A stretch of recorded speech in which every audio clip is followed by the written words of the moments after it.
সাধারণত বাংলাদেশে একটা কালচার হতো সায়েন্সে পড়লে সে ধরো বাংলাদেশ স্টাডিজ কেন পড়বে, তো সায়েন্সে পড়লে কেন পড়বে, কমার্সে পড়লে কেন পড়বে।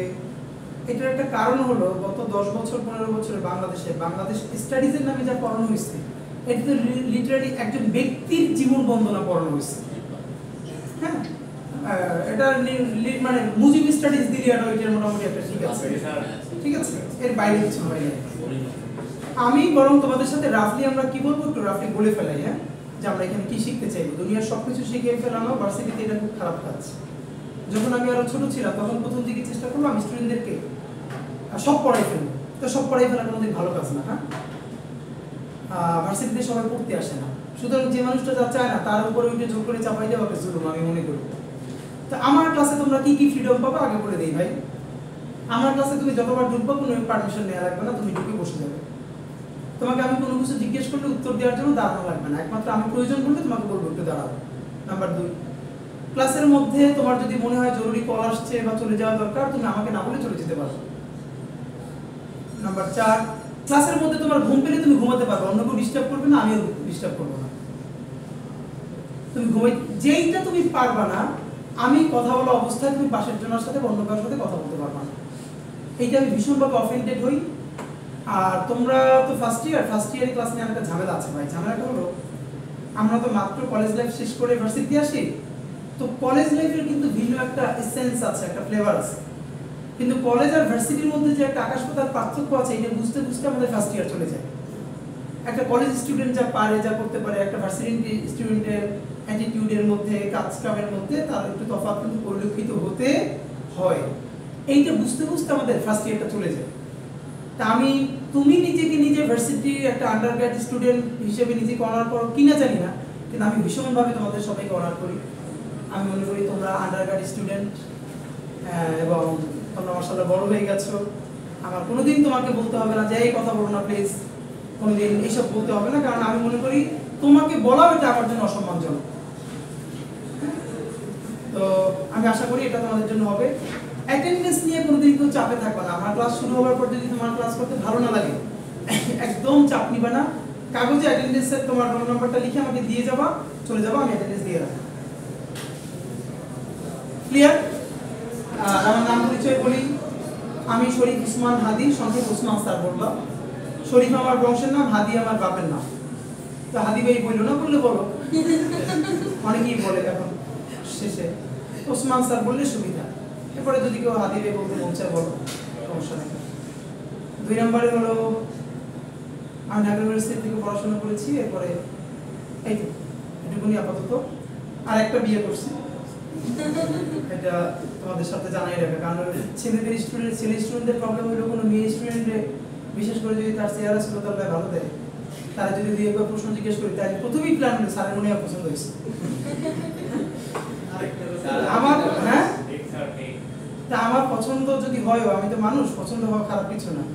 আমি যেখানে অর্গানাইজেশন করি আর যেখানে ক্লাস করাই এইটার মধ্যে আমাকে গুলি করেও পছন্দ করতে পারবে না, কারণ এর বাহিরেও দুনিয়া আল্লাহ অনেক নারী দিচ্ছে। প্রফেশনালিজম ইজ ভেরি ইম্পর্টেন্ট এই জিনিসটা। তো প্রথম দিন তোমাদের সাথে অনেক, আরেকটু বলি, আমার কথাবার্তা তোমাদের কাছে প্রথমত মনে হবে আমি যথেষ্টই ভালো টাইপের মানুষ এবং খুব রাফ। আমি এটা অস্বীকার করি না, কিন্তু আমি যদি কাউকে ফিল করি তুমি শিখতে চাও, তোমার ভীষণ শেখার আগ্রহ, কিন্তু তুমি কুল পাইতেছো না, তোমার ক্লাসের আগে পরে ইভেন ওভার দ্য ফোনে হেল্প করার জন্য আমি অলওয়েজ রেডি, এটা আমার ভালো লাগে পড়তে আর পড়াইতে। কিন্তু যদি আমি ফিল করি যে তুমি আমার কথাও শোনো না, ডিস্টার্ব করতে চাও, বরং একটু তেরামি দেখাইতে চাও, তাহলে জাইনেরাও আমার থেকে বেশি তেরা তোমরা এখানে একজনও নেই। মানে বুঝতে পারছো? বলো না শক্তের ভক্ত নরমের জম, আমি হলো মূলটা।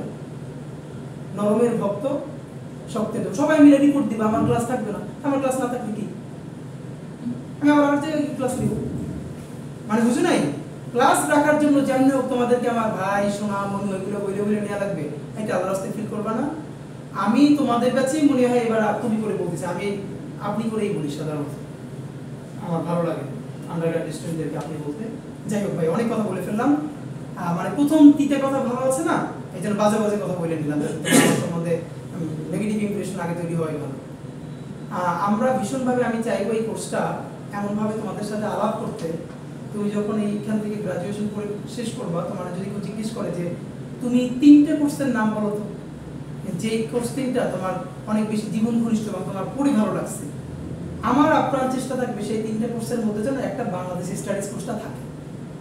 ধরো আমি আমার অনার্সে 3200 নাম্বার করছি, হ্যাঁ, মানে 32টা কোর্স করছি। তো এখন যদি তোমরা আমার জিজ্ঞেস করো, আমি কয়টা 3-4টে কোর্সের নাম বলতে পারবো, যেটা আমার এখন মনে আছে, আমার ওইটা আমার ভালো লাগছে, তাই না? তো তোমাদের ক্ষেত্রেও এই জিনিসটা আমি এরকম প্রাণবন্ত করে তুলতে চাই যে একদম ডে টু ডে লাইফ থেকে বাংলাদেশি স্টাডিজটা পড়া, বোঝা, শেখা এবং চিন্তা উস্কে দেওয়া। শোনো, ভার্সিটি লাইফে ভার্সিটি টিচারদের যেটা উচিত সেইটাই শুধু বাংলাদেশে হয় না, আর সবটা হয় কিরকম। বিশ্ববিদ্যালয় দুনিয়া সব শেখানোর জায়গা না, বিশ্ববিদ্যালয় হলো চিন্তা করতে শেখায়, মানে চিন্তার কাঠামো তৈরি করে দিবে।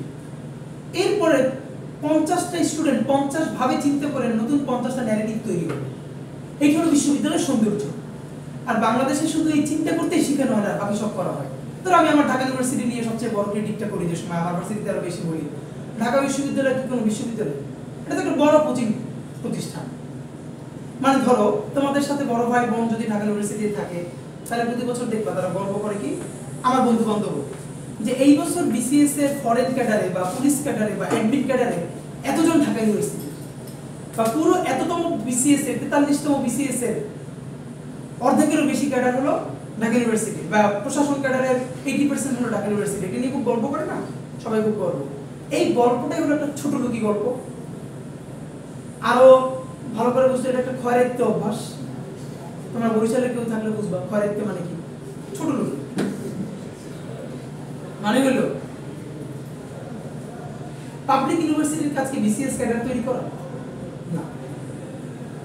পাবলিক ইউনিভার্সিটির কাজ হলো যেই বিশ্ববিদ্যালয়ের গল্প হওয়ার কথা, গত বছর ইন্টারন্যাশনাল জার্নালে আমাদের ইউনিভার্সিটি থেকে এতগুলো আর্টিকেল ছাপা হয়েছে, এতগুলো A1 র্যাঙ্কিং ইউনিভার্সিটিতে আমাদের ভাইয়েরা কেউ মাস্টার্সের ফান্ডিং পাইছে বা পিএইচডি ফান্ডিং পাইছে। আমাদের টিচাররা এত এত বড় ইন্টারন্যাশনাল সেমিনারে অংশগ্রহণ করছে। অথবা আরো বড় করে বললে যে গত বছর এই ইনোভেশনের জন্য নোবেল কমিটিতে অন্তত আমাদের 2-1 জনের নাম প্রস্তাবনায় গেছে। আমাদের এক্সিবিশনে আমরা ইন্ডিয়াকে বিট করছি, পাকিস্তানকে বিট করছি। এইটা যে গল্প হওয়ার কথা, যে জন্য ইউনিভার্সিটি তৈরি হয়, সে এসে গল্প করে আমরা বিসিএস ক্যাডারে ফার্স্ট হয়েছি।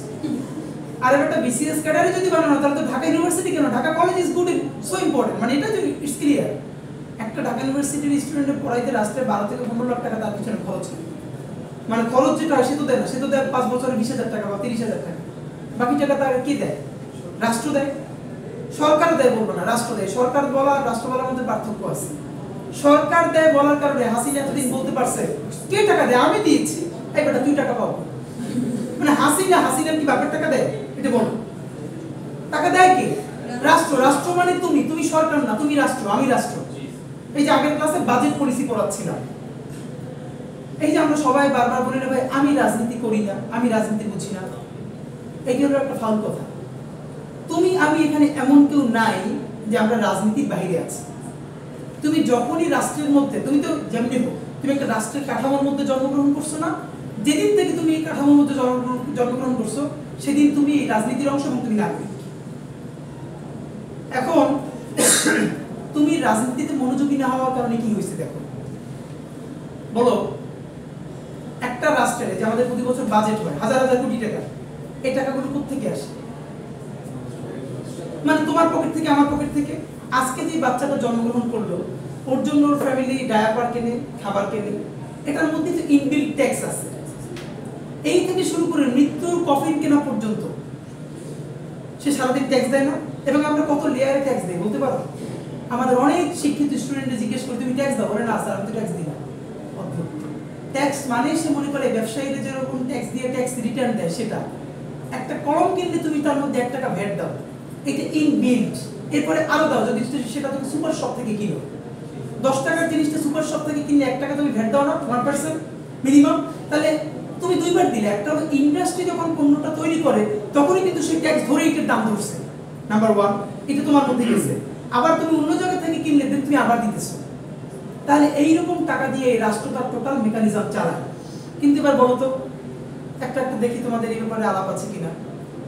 বাংলাদেশে মাথা পিছু চিকিৎসক কয়জন সরকারি?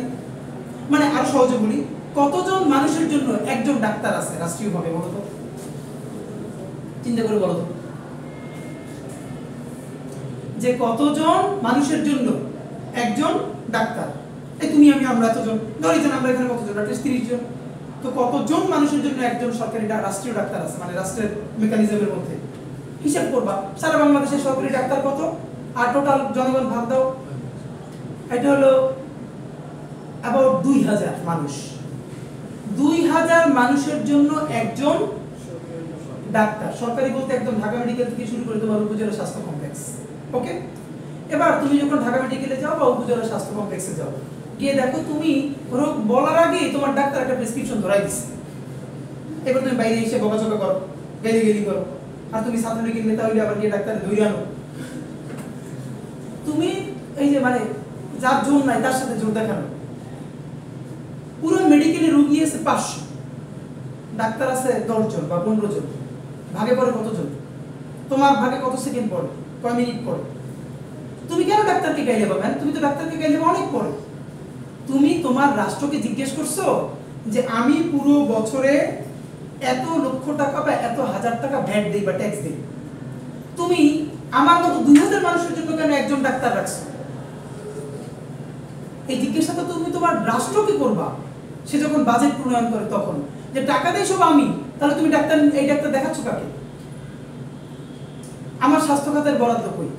আমরা 500 মানুষ পিজিতে সকালে লাইভ দিয়ে ডাক্তার দেখাই একজন, আর তোমাদের সর্দি কাশি হলো তোমার সিঙ্গাপুর চলে যাও, এই টাকা তো তোমার পকেটের টাকা। এখন তুমি জানো না যে এই টাকাটা তোমার পকেটের, এই জন্য তুমি প্রশ্ন করতে পারো না। তুমি মনে করো সরকার দেয়, সরকারে কি বাপের তালুকদারি আছে? রাষ্ট্রের টাকা, রাষ্ট্রের টাকা মানে তোমার টাকা, আমার টাকা, আমাদের ভ্যাটের টাকা, ট্যাক্সের টাকা। এখন তুমি তো জানোই না এই টাকা তোমার। শোনো, ধরো আমাদের অনেকে গ্রামে জমি জমা আছে না, তো ধরো আমাদের বাবা যখন মারা যায়, বাবা থাকা পর্যন্ত আমরা সেই জমি জমার দেখাশোনা কিন্তু নিজেরা করি না, বাবা ওনারাই দেখেন। উনি যখন চলে গেছে, মারা গেছে, 10 বছরও ধরো তুমি যদি সেই জমিতে 2 একবার তো যাইতা, তারপরে দেখতা যে এই জমিটা আমাদের, দলিলটা কোথায় আছে তাও যদি তুমি জানতে, একদিন ক্লেম করতে পারতা।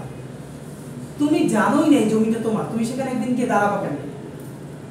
বাংলাদেশের মানুষ জানেই না সেই রাষ্ট্রের মালিক, এই রাষ্ট্রের সকল টাকা তার দেয়া, তাদের দেয়া। একটা ছোট পরিবার, একটা রিক্সাওয়ালার পরিবার ধরো না, বছরে একটা রিক্সাওয়ালার পরিবারে যদি 4 জন লোক থাকে, সে রাষ্ট্রকে কত টাকা ট্যাক্স দেয় হিসেব করো তো। 4 জন মানুষ যত কিছু কিনে, প্রত্যেকটা জিনিসের উপরে তার ট্যাক্স, নাম্বার 1। নাম্বার 2 হলো এই যে ফোনে আমরা 100 টাকা ভরি, 100 টাকা ভরার সাথে সাথে মূলত কত টাকা পাই আমরা জানো? এখানে দেখায় 125 টাকার সাথে সাথে রাষ্ট্রের বিভিন্ন ট্যাক্সে চলে যায়, আমি ভ্যালু পাই 75 টাকা। এরকম একটা জায়গা নাই যেখানে আমরা রিপিটেডলি ভ্যাট আর ট্যাক্স দেই না, এবং রাষ্ট্রের আয়ের প্রধান উৎসই হলো ট্যাক্স। ট্যাক্সটা কে দেয়? তুমি দেয়। তাহলে তুমি যদি জানতা, এবার দেখো টাকাটা তোমার, তাহলে না তুমি জিজ্ঞেস করতা যে টাকার কামাই করি আমি, খরচ করো তুমি, তাহলে আমার তুমি জিজ্ঞেস করো না কেন? এর মানে বাজেট পলিসিতে তোমার ভূমিকা কোথায়? তুমি তো জানোই না ভাই টাকা তোমার। তাহলে আগে আমার বুঝতে হবে যে এই রাষ্ট্রের মালিক আমি কিভাবে। এই বুঝতে পারাটার নামই হলো বাংলাদেশ স্টাডিজ, এই বুঝতে পারাটার নামই হলো পলিটিক্স। পলিটিক্স মানে মোটর বাইক নিয়ে উড়ে যাওয়া না, ভাই ভাই করে চাইতে চাইতে জিব্বা পাতলা করে ফেলা না।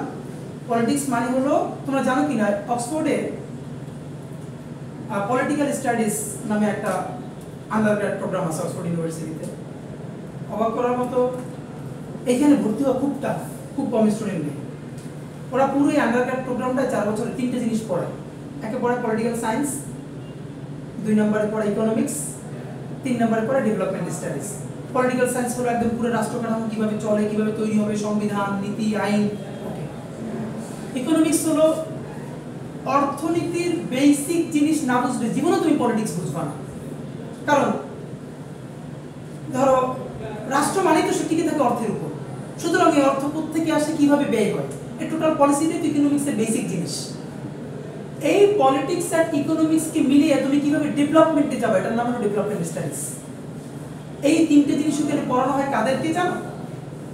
যারা ভবিষ্যতে ইংল্যান্ডের এমপি হবে, যে এখনই যেই ছেলে টার্গেট নিছে, যেই মেয়ে টার্গেট নিছে, আমি পলিটিক্স করব, আমি এমপি হব, এবং এখানে বহু যুদ্ধ বইরে পড়তে হয় ফাইট দিয়ে।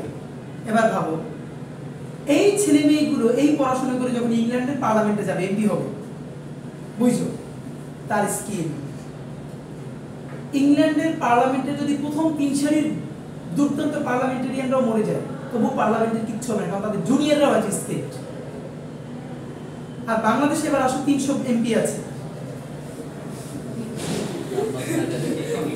পৃথিবীর প্রত্যেকটা পার্লামেন্টের সবথেকে শ্রেষ্ঠ অধিবেশন কোনটা জানো?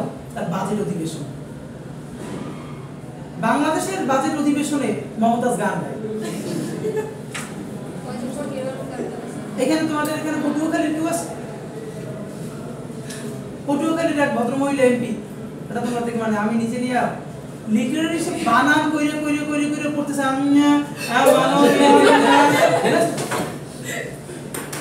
আরো আফসোসের কথা বলি, তোমরা কি জানো কিনা, পুরো দক্ষিণ এশিয়ার সবথেকে এক্সপেন্সিভ পার্লামেন্ট হলো বাংলাদেশের পার্লামেন্ট। পুরো দক্ষিণ এশিয়ার সবথেকে ব্যয়বহুল সংসদ, ইন্ডিয়া, পাকিস্তান, যে কোনো দেশের থেকে বাংলাদেশের পার্লামেন্টের প্রতি মিনিটে তাদের থেকে 8 থেকে 10 গুণ খরচ বেশি। আর্কিটেকচার দেখলে বুঝো না তার আর্কিটেকচার কি? সেই পার্লামেন্টে বসে মমতাজ গান গায়, আরেকজনে জারি গায়, শেখ হাসিনা নিয়ে গান গায়। বাজেট অধিবেশন, বাজেট বানানো করে পরে বুট গেট। এখন তুমি আমি খুব মজা পাইলাম না যে বাংলাদেশের এমপি এইটা, এই এমপি গুলোর কি, অথবা এই মন্ত্রী যাদেরকে আমরা পলিটিশিয়ান বলি, আল্লাহ স্পেশাল ডিজাইন করে আসমান থেকে তোমার আমার উপর নাজিল করছে নাকি এরা কেউ তোমার আমার বাপ চাচা খালা? এরা না। তাইলে যেমন জেনারেশন, যেমন জাতি, আল্লাহ তার মধ্যে থেকে তেমন নেতৃত্ব তৈরি করে দেন। না না, ধরো তুমি যাদেরকে বানাইছো এদেরকে তো ভোট দাও না, রাইট? এদেরকে তো ভোট দাও না। 15 বছর আগে আমাদের যাদেরকে ভোট দিয়ে আমরা বানাইছি, তারা মানুষের বকা দেয়া, মানুষের দিকে আঙুল তোলার দুনিয়ার সব থেকে আনন্দদায়ক কাজ। এবার আসো, পলিটিশিয়ানরা খারাপ, চুরি করে, চামারি করে, একটা জায়গা ধরো, দেখি তোমাদের কারো একটা এক্সপেরিয়েন্স আছে কিনা। বাংলাদেশের সব থেকে ছোট নির্বাচন হলো ইউনিয়ন পরিষদের মেম্বার, রাইট? একটা দেখি তো কারো এক্সপেরিয়েন্স আছে কিনা, একটা অনুমান করতে। একজন ইউনিয়ন পরিষদের মেম্বার হইতে মোটামুটি তার কত লাখ টাকা খরচ করা লাগে বাংলাদেশের বর্তমান প্রেক্ষাপটে?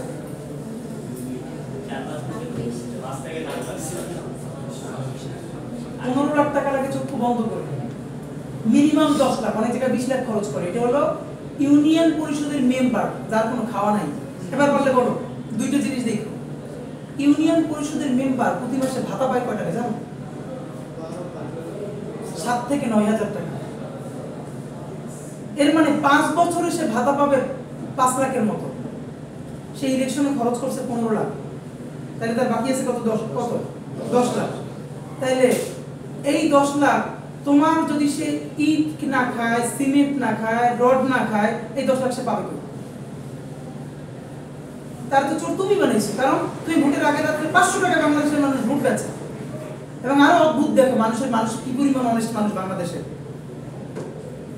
ভোটের জন্য টাকা নেই আগের রাত্রে, এখন টাকা তো 3 জনের কাছ থেকেই নেই, কারে ভোট দিবে কেউ জানে না। এই জন্য কালচার হলো কত বড় হারামি কোনা, কোরআন শরীফের উপর রেখে টাকা নেই। মানে বিভিন্ন ওই যে যেগুলো আছে না, ওরা টাকা যখন রাত্রি 2টে দিতে যায় বিভিন্ন ঘরে ঘরে, তখন সাথে কোরআন শরীফ, ঠিক আছে এই কোরআন শরীফের উপরে টাকা রাখলাম, এই দিয়ে নাও। এর মানে করবে হারাম কাম, সেটা সাক্ষীকে কোরআন শরীফ। তাই এবার তুমি বলো, বাংলাদেশের মানুষ চিন্তা করলে ইলেকশনের সময় তার পরিবার 5টা ভোটে 10,000 টাকা পাইলো, রাইট? এই 10,000 টাকায় সে খুশি। এরপর সে কি করে পুরো 5 বছর ধরে মেম্বারের গাইলে কালভার্ট ভেঙে পড়ে, রাস্তার ইট নাই, সিমেন্ট দেয় নাই, ওইটা করে নাই, ওইটা করে নাই। এই তুমি যে ওই রাত্রি 10,000 খাইলা, তাহলে সে টাকা পাবে কই? সেটা দিয়ে করে না খায়। এবার আসো, এই ইলেকশন করতে লোকটার খরচ হতে যদি 1 লাখ, মানে কেউ টাকা নেয় না, তাহলে তো তার এত খাওয়ার। তুমি জানো কিনা ম্যাক্সিমাম মেম্বাররা লোন করে ইলেকশন করে, এবং সেই লোনটা আবার কোন প্যাটার্নে বলি, মেম্বার হইলে 5 জন তার লোন দেয় 2 লাখ 3 লাখ কইরা। তুমি মেম্বার হওয়ার পর কালভার্ট পুরো কন্ট্রাক্টরই আমারে দিবা, ওই কালভার্ট থেকে সে উঠিয়ে নিবে। তাহলে সে উঠিয়ে নিলে তার তো সাথে সিমেন্ট থাকবেই না, রড থাকবেই না। তার তো চুরি তো তুমিই শুরু করলা ভাই, তুমি তারে চোর বলো কেন? মানে নিজে চুরি করার সময় কোনো কথা নেই, কিন্তু অন্যের গাইডলাইনের সময় খুব আনন্দ। তাই এইটা বললাম শুধু একটা মেম্বার, আসো চেয়ারম্যান, তারপরে পৌরসভা, তারপরে এমপি। বাংলাদেশে এমপি হইতে ন্যূনতম বাজেট কত টাকা জানো? যে সবচেয়ে গরিব তার 10 কোটি টাকা বাজেট। এই 10 কোটি টাকা বাজেট সারা বছর 5 বছরে সে এর 10 লাখ পাবে যদি সে চুরি না করে। তো চুরি তো তুমি আমি তারে দিয়ে পড়াইতেছি। এই পলিটিক্যাল কালচার না বদলাইলে তুমি আমি শুধু গাইলে দিতে পারবো কোনোদিন। এবার বলবে কি স্যার ওরা চল, তুমি হও না কেন এমপি? তুমি হও, তুমি মেম্বার হও, চেয়ারম্যান হও, এমপি হও। মানে তুমি আমি এইগুলো হই না বলেই তো এখন ধরো তোমাদের মধ্যে পলিটিক্স করে কে তোমার এলাকায়? সবচেয়ে ভালো ছেলেটা না, যে ক্লাসে ফার্স্ট ভাই তো পলিটিক্স করে, ছাত্রলীগ করে না ছাত্রদল করে। মানে যেটা নাম লিখতে 3 বার বানান ভুল যায়, ওই তো ছাত্রলীগের উপসভাপতি আপ্যায়ন সম্পাদক। হ্যাঁ, তো মজার ব্যাপার হইলো বাংলাদেশের পলিটিক্স মানে বুঝানো হয়েছে মোটরসাইকেলের বাইকের মহড়া, চুরি, ভাই ভাই করে চাটা। আর পলিটিক্স মানে হলো এইটা না। ধরো বাংলাদেশের সবচেয়ে বড় কাজটা কি দেখে, এইটা তোমরা এমপিদের মূল কাজ কি বলো তো? আসলে সংবিধান অনুযায়ী এমপিদের বলতে পারো কেউ? দেখো, এই যে সামনে ইলেকশন হবে না, আমাদের সমস্ত এমপি ক্যান্ডিডেটরা গিয়ে কি কি ওয়াদা দিবে তোমারে বলি। আমি যদি হই, এখানে ব্রিজ বানাই দিব, এখানে রাস্তা নাই রাস্তা করে দিব, কালভার্ট দিব, শিক্ষা প্রতিষ্ঠানে বিল্ডিং দিব, এগুলো বলে না? তোমরা কি কেউ জানো যে সাংবিধানিকভাবে এগুলো একটাও এমপির কাজ না? এই কাজটা কার বলো তো? এমপি তো রাষ্ট্রেরই অংশ। এটা কার, কোন কাঠামোর, অর্গানের? এইটা বুঝতে হইলে তোমার বাংলাদেশের স্টাডিজ করতে হবে যে কার কাজ কোনটা। এক্সিকিউটিভ ব্রাঞ্চের কাজ কি, মানে নির্বাহী বিভাগের কাজ কি, শাসন বিভাগের কাজ কি, আইন বিভাগের কাজ কি। ভাই এইগুলো করবে স্থানীয় সরকার, পৌরসভার চেয়ারম্যান, পৌরসভার কমিশনার। এমপি কি করবে? সে পার্লামেন্টে আইন পাস করবে, আইন রাষ্ট্রের জন্য। কিন্তু বাংলাদেশে কি সেটা হয়? বাংলাদেশে একটা কালভার্টও যায় এমপির হাত ধরে, এটা যাওয়ার কথা না। বরং এখন তোমার যদি শিক্ষিত জনগোষ্ঠী হইতো, শিক্ষিত কথা আমি বলবো না, এটা খুব বাজে, আমি বলতে চাই পলিটিক্যালি কনসাস একটা জেনারেশন হইতো, তাহলে তুমি তোমার এলাকার এমপির নির্বাচনের ক্যাম্পেইনের সময় ধরতাই দাঁড়ান। আপনি তো বলছেন রাস্তা করবেন, কালভার্ট করবেন, ব্রিজ করবেন, সাংবিধানিক মতে তো আপনি এগুলো একটাও করার অথরিটি রাখেন না। তোমাদের মতো আরো তরুণরা যদি বাংলাদেশের প্রত্যেকটা কনস্টিটিউয়েন্সিতে জিজ্ঞেস করতো, তারা জিজ্ঞেস করতো বলেন তো বাংলাদেশের এমপির কাজ কি সংবিধানের কততম ধারায় আছে? স্থানীয় সরকার কাঠামো কি কি বলেন তো সংবিধানের কততম ধারায় আছে? তোমরা যদি সবাই মিলে জিজ্ঞেস করতে শুরু করতা, তাহলে পলিটিক্যাল পার্টিগুলো কেমনি ভালো হয়ে যেত। তখন দেখতো সে তো এখন দেয় সব সন্ত্রাসীকে মনোনয়ন, যার টাকা বেশি এবং পিটিয়ে আনতে পারবে। তখন যখন দেখে যে এই উত্তর দিতে পারে না, তখন এই উত্তর যে পারে সেই লোককে তারা পিট করবে। এর মানে অটোমেটিকলি তুমি সচেতন হইলে তখন ভালো প্রার্থী দিতে পলিটিক্যাল পার্টিগুলো বাধ্য। মানে বুঝছো কিনা? যে তুমি যখন যে কনসাস, তুমি জানো যে এইটা এমপির কাজ, এইটা স্থানীয় সরকারের কাজ, সে তার গ্রাউন্ডের বাইরে যদি বলে তাহলে তারা ধরে ফেলবা। তখন পার্টিগুলো কি করবে? বলবে না, তাইলে এখানে এই লোক দিতে হবে। তখন তুমি ভালো প্রার্থী পাবা। এর মানে ভালো রাষ্ট্র করার জন্য ভালো সিটিজেন হওয়া জরুরি। ভালো সিটিজেন হইলে এই রাষ্ট্রে তুমি নাগরিক, সেই মালিকানা বুঝে নেওয়া জরুরি। আর মালিকানা বুঝতে হলে জানতে হবে, শোনো, পয়সা ছাড়া মালিকানার কোনো দাম নাই। কেমনি? তোমার ঘরে 5 ভাই, এর মধ্যে বড় 2 ভাই অনেক নৈতিক মানুষ, লোক ভালো, কিন্তু সংসারে কোনো খরচ দিতে পারে না। আর একজন লোক অত লোক সুবিধার না, কিন্তু কার অসুখ বিসুখ হলে টাকা পয়সা দেয়, ঘরে বাজার সদাই করে। ঘরের সিদ্ধান্ত গ্রহণে কার ভূমিকা বেশি? ভালো ভাই নাকি একটু কম ভালো ভাই যে টাকা দেয়? কিন্তু টাকা দেয়। তখন কয় টাকা কাম বুদ্ধি দিতে হয় না, তোমার এত বুদ্ধি লাগবে না। এখন তুমি যে এই রাষ্ট্রের প্রতিদিন লক্ষ লক্ষ টাকা দাও, সেটা তো তুমি জানোই না। এইটা যদি তুমি আগে জানো যে রাষ্ট্রকে প্রতি ধাপে তুমি জন্ম থেকে মৃত্যু পর্যন্ত কত ভাবে কত টাকা দাও, এইটা বোঝার পরে তোমার ন্যূনতম মালিকানা বোধ তৈরি হোক যে আমি তো তাহলে প্রজা না, আমি তো নাগরিক। দ্বিতীয়ত, যখনই তোমার মালিকানা তৈরি হবে তখন তুমি প্রশ্ন করতে শিখবা। দেখো দেখো তোমার যে এই জমিটায় তোমার না বইলে একজন একটা ঘর তুলে ফেলতেছে। তুমি যদি জানো জমি তোমার, তাহলে তুমি তার কি প্রশ্ন করতে পারো এখানে তোমার অনুমতি দিচ্ছে কে? আমার জিজ্ঞেস করছো? আমার জমিটা এনে যে গরুর ঘাস খাওয়া আমার জিজ্ঞেসছো? তুমি যখন বুঝবে এই রাষ্ট্রের পুরো ফাইন্যান্স তুমি করো, তখন তুমি রাষ্ট্রকে জিজ্ঞেস করতে পারবা এইখানে যে বাজেট পলিসি করছো, পুরো টাকার 80% কি আমি বা আমরা, আর তুমি তার মাত্র 8% আমাদেরকে দাও, বাকি সব ভিআইপি প্রোটোকলে কেন খরচ করো? তুমি উত্তরা থেকে পূর্বাচল পর্যন্ত উড়াল সেতু করলা, এইখানে 2 হুইলার উঠতে পারবে না, 3 হুইলার উঠতে পারবে না, অথচ পুরো টাকার বাজেট দিলাম আমরা, কিন্তু তুমি রাস্তা করে দিলে মাত্র 2% ভিআইপি লোকের জন্য। কেন? তুমি কি এই বড় প্রজেক্ট নেওয়ার আগে গণশুনানি করছো? তুমি যে পুরো ডাক্তারদের টিমকে তুমি কেন উপজেলা স্বাস্থ্য কমপ্লেক্সে কোনো মেডিকেলের টেস্টের ব্যবস্থা থাকে না? একমাত্র নাপা প্যারাসিটামল লেখা ছাড়া কেন উপজেলা স্বাস্থ্য ডাক্তার আর কিছু লিখতে পারে না? এই প্রশ্নগুলো তুমি তখনই রেজ করতে পারবা যখন তুমি জানবা যে রাষ্ট্রের মালিকানায় তোমার অবস্থান কোথায়। এই বুঝটাকে বলে রাজনীতি, এই প্রশ্নটাকে বলে রাজনৈতিক প্রশ্ন, আর এই টোটাল চিন্তাটাকে বলে পলিটিক্যাল কনসাসনেস। আমার আনন্দের ব্যাপার হলো এগুলোর একাডেমিক বিভিন্ন কঠিন কঠিন ইংলিশ শব্দ না বলে আমি সবকিছুকে ব্যক্তি জীবন দিয়ে বুঝতে এবং বুঝাইতে পছন্দ করি। সুতরাং আমরা পরের ক্লাস থেকে তোমার একদম প্রথম থেকে যেটা বলবার চেষ্টা করবো, কয়েকটা জিনিস আমি তোমাকে বলি। আজকে একটা ছোট হোমওয়ার্ক দিয়ে দিব, এটা পড়ে আসবো। আমাদের প্রথম কাজ হলো বাংলাদেশ নামক রাষ্ট্রের মধ্যে, যে আগে লিখুন আমি বলতেছি, আমাদের বাংলাদেশ নামক রাষ্ট্রের মধ্যে বসবাস করি, রাইট? বাংলাদেশ নামক রাষ্ট্রকে তুমি ফিজিক্যালি চিনো কিনা বলো তো? ফিজিক্যালি মানে তার ম্যাপটা কোথায়? ভাই প্রত্যেকটা রাষ্ট্র শুধু না, একটা পরিবার দেখো, তোমার যে ঘরটা, তোমার যেখানে বাড়ি, এই বাড়িরও কিন্তু কিছু জিওগ্রাফিক্যাল মানে ভৌগোলিক অবস্থানগত তোমার বাড়ির কিছু লিমিটেশনস আছে, আবার কিছু অ্যাডভান্টেজও আছে, থাকে না সবার বাড়ি? তাহলে এই বড় বাড়িটা হলো তোমার রাষ্ট্র বাংলাদেশ। এই রাষ্ট্রটার এই জিওগ্রাফিক্যাল লোকেশন, তার 3 দিকে ভারত, একদিকে বঙ্গোপসাগর, তার আরো অন্যান্য প্রতিবেশী দূরে দূরে আছে, তার লিমিটেশনস গুলো কি কি, ইন দ্য মিন টাইম তার অ্যাডভান্টেজ গুলো কি কি, এই বুঝ তোমার প্রথম না থাকলে তুমি তো তোমার ঘরে ছিল না, রাষ্ট্রই ছিল না, তুমি সিদ্ধান্ত নিবা কেমনে কি করবা কার সাথে? তুমি যখন একটা বাড়ি করো তখন তোমার প্রথম কাজ হলো বাড়ির চারপাশে প্রতিবেশী সম্বন্ধে হোমওয়ার্ক করা। এই প্রতিবেশীটা একটু বেশি ঝামেলা, এ আমার বিপদে হেল্প করবে না, এটা ট্যাকেল করতে হবে। আমার বাড়ির উপরে হামলা হলো, ওই প্রতিবেশীর বাড়ির মধ্যে থেকে আমি পালাই যেতে পারবো, আমার হেল্প করবে। ওই দিক থেকে ঢোকা যাবে, এদিক থেকে ঢোকা যাবে না, এই গেট থেকে গেস্ট ঢুকান যাবে না, কারণ আমার সম্বন্ধে দুইটা খারাপ কথা বলে দিবে, সুতরাং ওই গেট থেকে ঢুকাইতে হবে। মানে এইটা তোমার বাড়ি সম্বন্ধে তোমার আইডিয়া আছে, রাইট? তাহলে তুমি তোমার রাষ্ট্রের মালিকানা হিসেবে তো তোমার রাষ্ট্রের সম্বন্ধে জানতে হবে। সুতরাং দ্য ফার্স্ট ইজ তোমার রাষ্ট্রের জিওগ্রাফিক্যাল এন্ড জিওপলিটিক্যাল লোকেশনটা জানা। বাংলাদেশের একটা ভুল অ্যাপ্রোচ আছে, বাংলাদেশের ছেলে মেয়েদেরকে বাংলাদেশের ম্যাপ পড়ানো হয় বাংলাদেশের মধ্য থেকে, এটা ভুল। বাংলাদেশকে পড়তে হবে ইন্ডিয়া থেকে। আবার বলি, বাংলাদেশকে পড়তে হবে ইন্ডিয়া থেকে, কারণ বাংলাদেশের 3 পাশে ইন্ডিয়া, এক পাশে বঙ্গোপসাগর।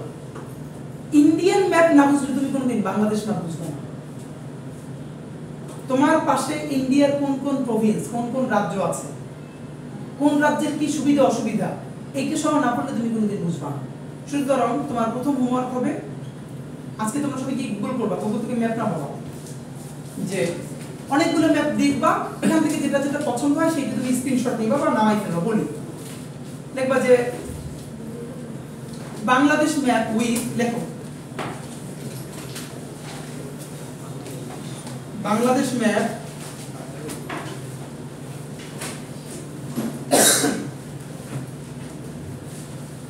With 7 sisters. ওই যে ইন্ডিয়ার 7 সিস্টার্স আছে না, এটা লেখো, সিস্টার নাকি সিস্টার, বোন বোন। Bangladesh map with 7 sisters. এরপরে লেখো এই 7 সিস্টার্স এর জায়গায় অবজেক্টে আরো একটা লেখো যে বাংলাদেশ ম্যাপ উইথ ইন্ডিয়া।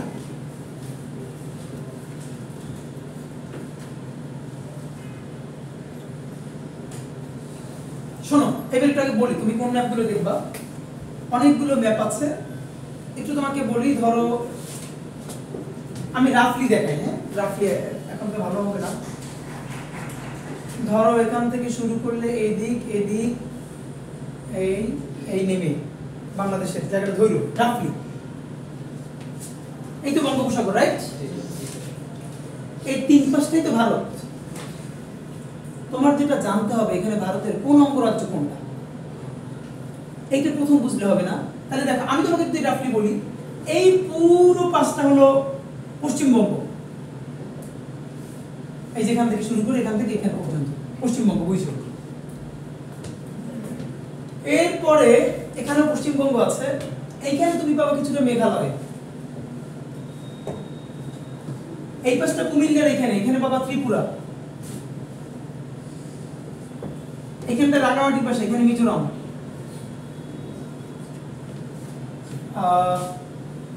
আর এইখানটা আছে, এই জায়গাটা হলো আসাম থেকে মেঘালয়টা আর একটু পড়ে যাবে, এখানটায় অল্প মেঘালয়ের সাথে, এখানটা আসাম সিলেটের পাশে। মানে আমি রাখলে তোমার জাস্ট বুঝাচ্ছি যে এটা তোমার লাগবে কেন। খুবই গুরুত্বপূর্ণ যে জায়গাটা পড়বো এইখানটা, এটা এইখান খুব চিকন। এবার তোমার এখান থেকে যদি অল্প একটু জিনিস দেখাই দেই,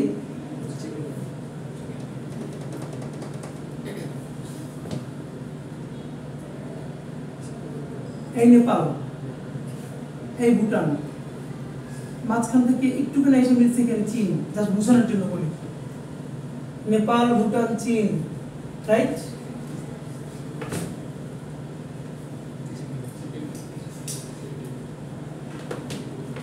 খেয়াল করো, এখানে বাংলাদেশের শেষ, এখানে নেপাল, এখানে ভুটান, এবার তো পুরোটা ভারত।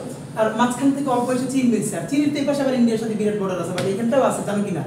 নেপাল এবং ভুটানের মাঝখানে অল্প জায়গাটাও চীন, ওই যে চীনের ডোকলাম, ওইখান থেকে অল্প আছে। এখন তুমি খেয়াল করো, এই যে ইন্ডিয়ার এই পাশে কয়টা অঙ্গরাজ্য আছে বাংলাদেশের এই পাশটায়? 7টা, যেটা করা বলে যে দক্ষিণ পূর্ব ভারতের। এই 7টা অঙ্গরাজ্যকে ওরা একসাথে বলে 7 সিস্টার্স। তাহলে এই 4টার তো নামই বললাম, মেঘালয়, আসাম, ত্রিপুরা, মিজোরাম, তারপরে এখানে আছে নাগাল্যান্ড, মণিপুর, অরুণাচল, এই 3টে পাশে। বাট এই 3টে আমরা লিখলাম না, এই 3টার সাথে কি নেই, বাংলাদেশের সাথে সীমান্ত নাই। খেয়াল করো, এই হলো ধরো কলকাতা, এই হলো ত্রিপুরা। খেয়াল করো, ইন্ডিয়ার এই কলকাতা থেকে, কলকাতা তো তাদের বন্দর আছে, জানো কিনা? এই কলকাতা থেকে ত্রিপুরায়, ভারতের ওই অংশে একটা জিনিস পাঠাবে, তার এখন যেতে হয়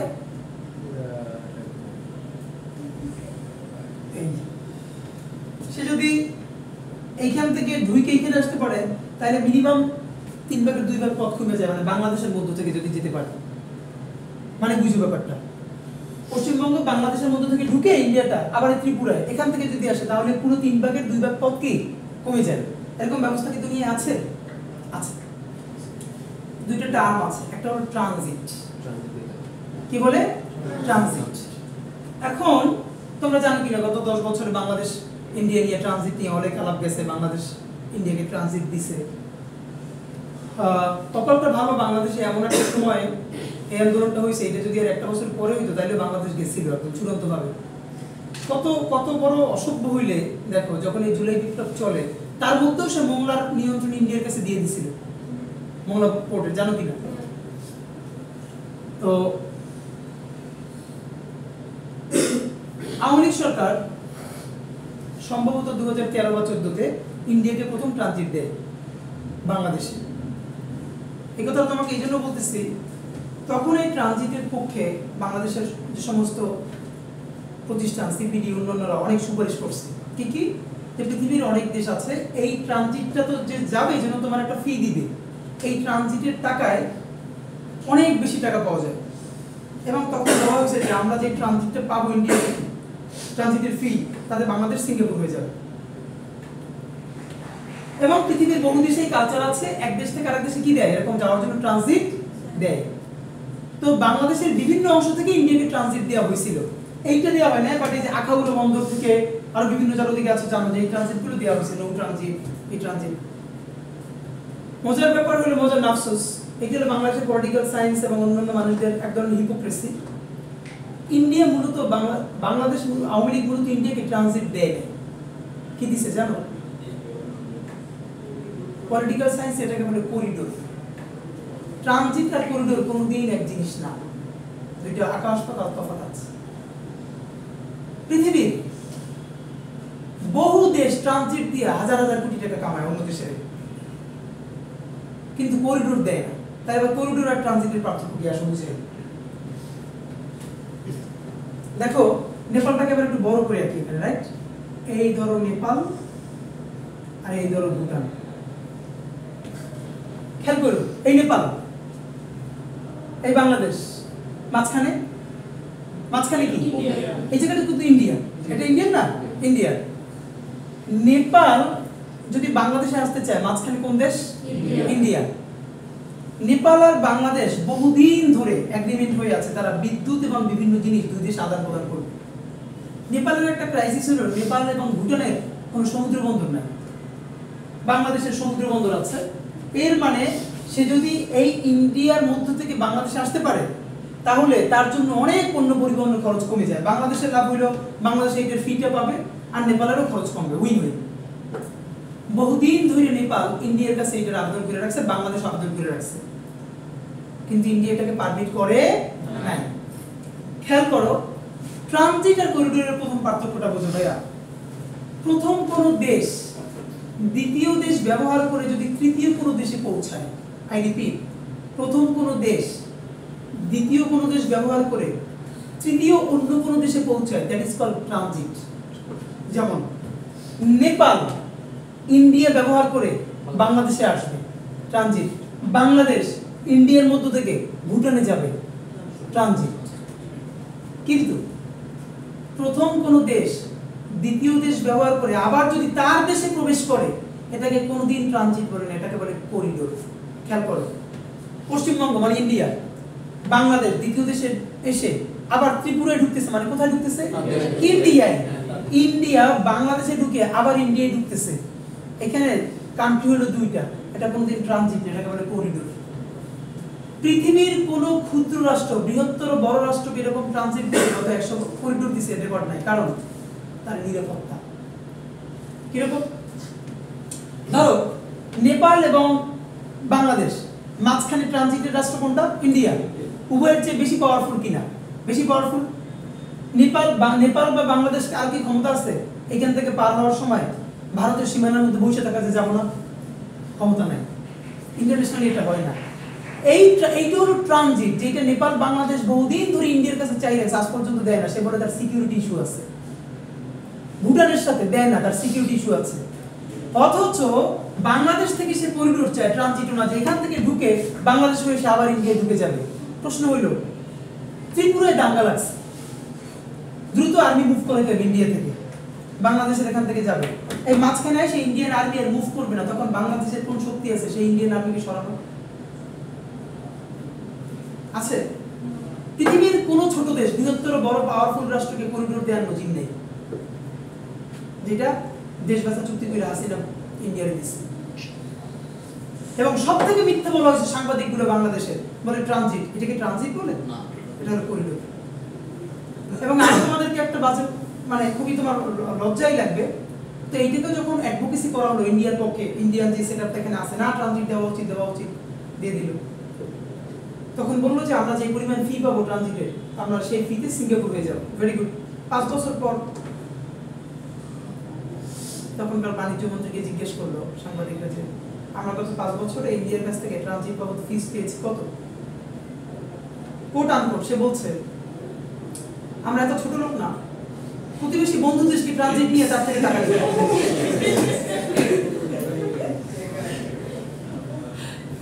প্রথম কথা হলো এইবারে প্রতিবেশী না হলে তাহলে ট্রানজিট দেয় কেমনি?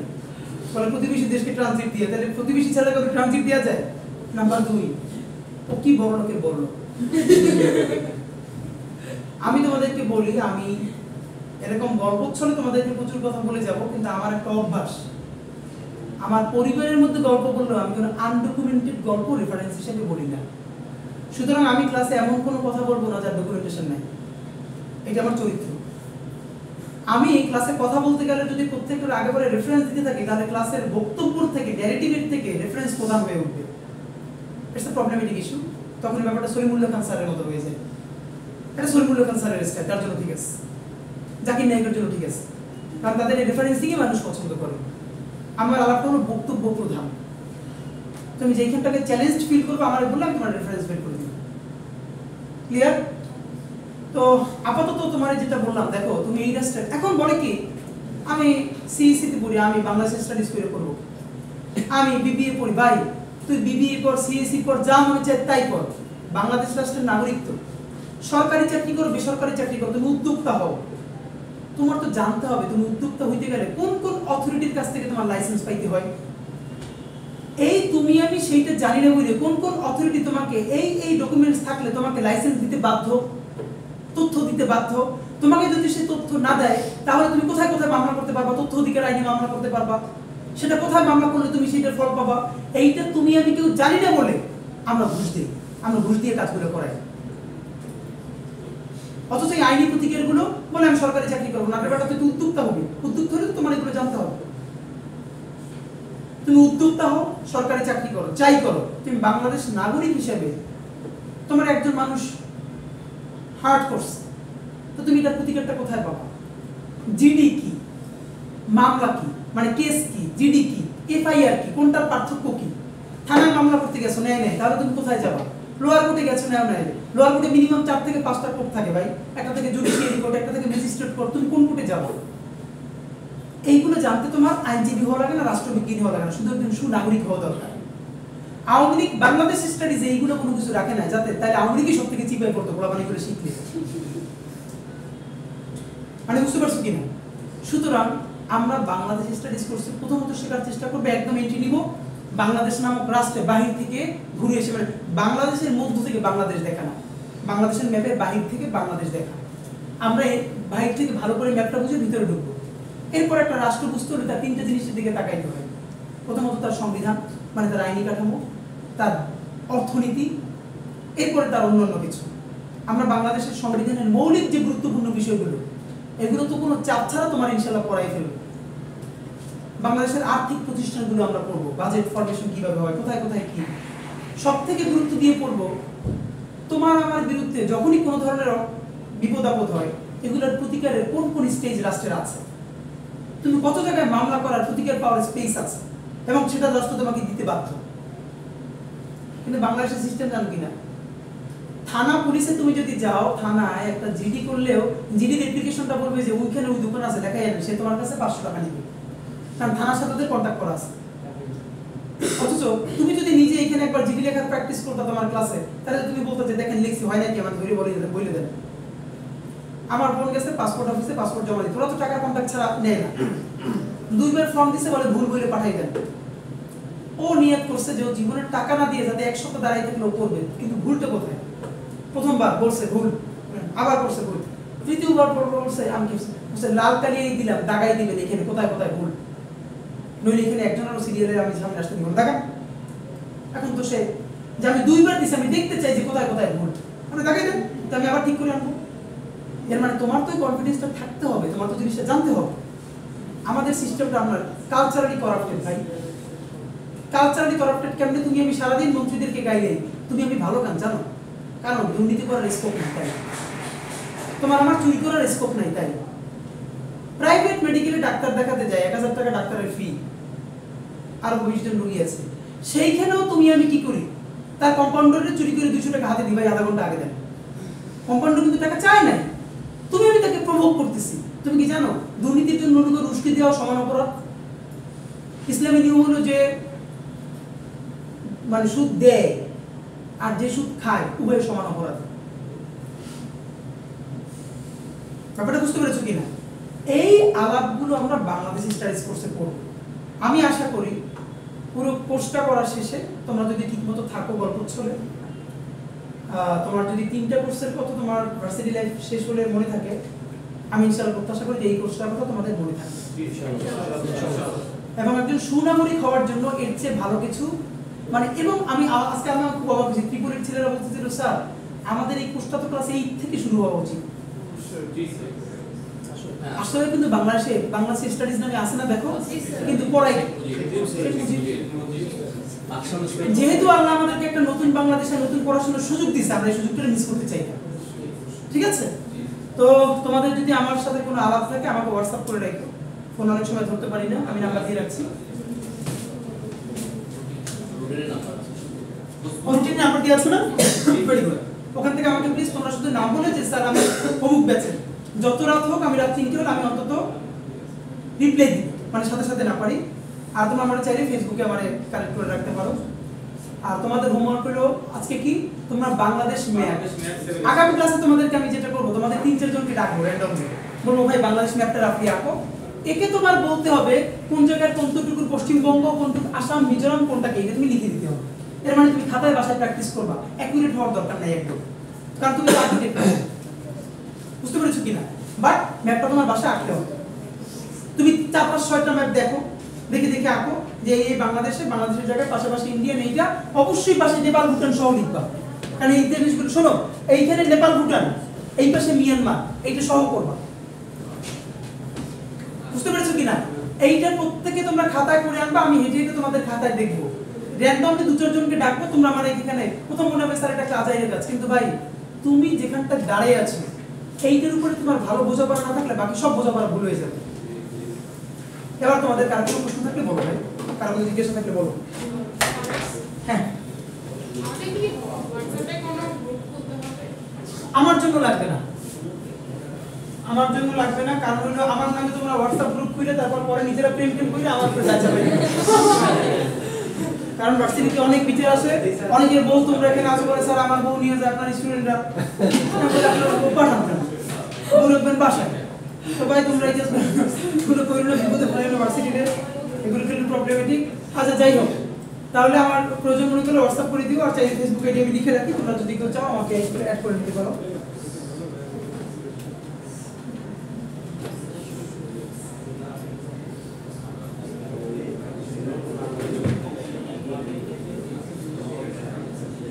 শরীফ উসমান বিন হাবিব।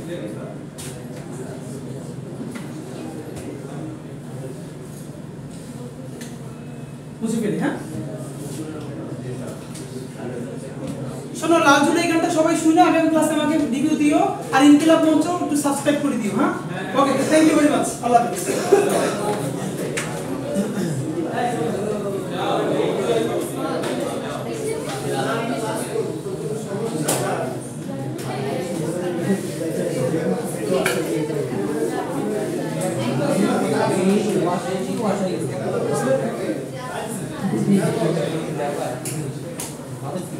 ঠিক আছে, আমি